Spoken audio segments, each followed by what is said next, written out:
What purpose the gentleman from Alabama rise? Mr. Chairman, I have an amendment at the desk. Clerk will designate the amendment. Amendment number 4, printed in House Report number 111-127, offered by Mr. Bachus of Alabama. Pursuant to House Resolution 474, the gentleman from Alabama, Mr. Bachus, and a member opposed, each will control 5 minutes. Chair recognizes the gentleman from Alabama. Thank you, Mr. Chair. Mr. Chair, I think there's some issues that may divide us, but there are other issues that unite us as members, and this is a perfect example of an amendment, I think, that brings us all together. In fact, this amendment is co-sponsored by Dennis Moore, my Democratic colleague from Kansas, and Homeland Security Committee Chairman Benny Thompson was very helpful in crafting this amendment, and I express my appreciation to you. Also, the ranking member, Peter King, and to the ranking member of the subcommittee, Charlie Dent, and also to the chairman of the subcommittee, Ms. Sheila Jackson Lee. They and the Homeland Security Committee were most helpful. Mr. Chairman, often as we go through the airports of America, we and our constituents see members of the military passing through those airports. Many of them are going to Iraq and Afghanistan. They're leaving their loved ones, facing sometimes an uncertain future. Others are coming in from Iraq and Afghanistan, going home to see loved ones. Sometimes they hadn't seen them for over a year. They're often loaded down with heavy gear. Now, also at the same time, we see the registered travelers that we talked about earlier.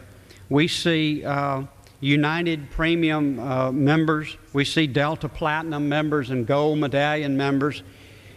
We all see them getting priority, and that's okay. I have no problem with that. But if there's any group of Americans who ought to get priority to go to the front of the line, not to skip security, but to go to the front of the line, it's men and women in uniform. So this amendment extends to them the same basic courtesy that we extend to over 1 million other Americans right now. In fact, this is my Southwest A-list member.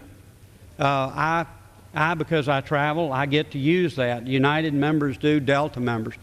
But I want to see our military have this same privilege. I will reserve the balance of my time. Gentleman from Alabama reserves the balance of his time. For what purpose? Gentleman from Mississippi rise. I'm going to give you... Mr. Chair, while not opposed to the amendment, I ask unanimous consent to claim time in opposition. Without objection, the gentleman is recognized for 5 minutes. Mr. Chair, I'm pleased to support the amendment offered by the gentleman from Alabama. It directs TSA to craft special security screening protocols for men and women of the armed forces. All of us have been in airports. We've seen our men and women returning subject to all kinds of searches. It is absolutely important that we say thank you for putting themselves in harm's way, and I support 100% the directive requiring TSA to set up a protocol to recognize their value to the country. And I yield back the balance of my time. Gentleman from Mississippi yields back the balance of his time. Gentleman from Alabama. Thank you, Mr. Chairman. I yield such time as the gentleman, the ranking member of the subcommittee, Mr. Dent from Pennsylvania. Gentleman from Pennsylvania is recognized. Thank you, Mr. Chairman, and thank you for yielding. I strongly support this amendment by Mr. Bachus. It's a good amendment. Expedited screening services are provided to frequent flyer travelers and registered travelers at our nation's commercial airports all the time, and yet our servicemen and women, many with metal items such as combat boots, medals, and badges, often need additional screening when they set off a magnetometer. Our brave servicemen and women are on the front lines in the fight against terrorism. Surely some kind of expedited treatment at an airport checkpoint is the least our country can do for them. Currently, there is no formal TSA requirement or process in place to screen our servicemen and women in any expedited fashion. At some airports, transportation security officers may escort members of the armed forces to the front of the checkpoint, but at other airports, no such special treatment is given. So Mr. Bachus's amendment is an excellent one. It's just common sense that a formal checkpoint screening process should be established for our servicemen and women who sacrifice so much for their country. And finally, these men and women, place themselves in harm's way to the benefit of our American way of life. The very least we can do is make their airport checkpoint experience as smooth and as pleasurable as possible. With that, I yield the balance of my time back to the gentleman from Alabama. Pennsylvania yields back the balance of his time. Gentleman from Alabama. Thank you, Mr. Chairman. Let me close by saying this. We received a letter in the last 2 days from Major General Abner Blaylock, who says this amendment will make a big difference for our military and for their families. And I hope it does. I think it's a small gesture that we can make.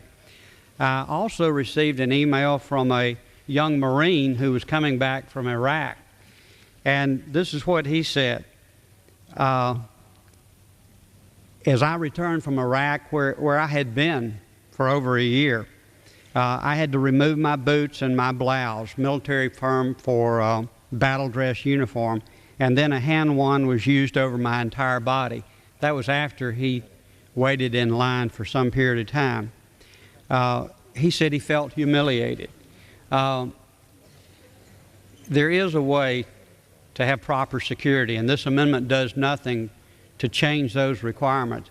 But we can give those young men in uniform some expedited service, and we also ask TSA to look at when men and women are in uniform under orders to consider an expedited way to get them through security. With that, Mr. Chairman, I yield back the balance of my time and ask all the members to join with me in expressing our appreciation to the men and women who serve us and risk their life for us every day. Gentleman from Alabama yields back the balance of his time. The question is on the amendment offered by the gentleman from Alabama. All those in favor say aye. Those opposed, no. In the opinion of the chair, the ayes have it.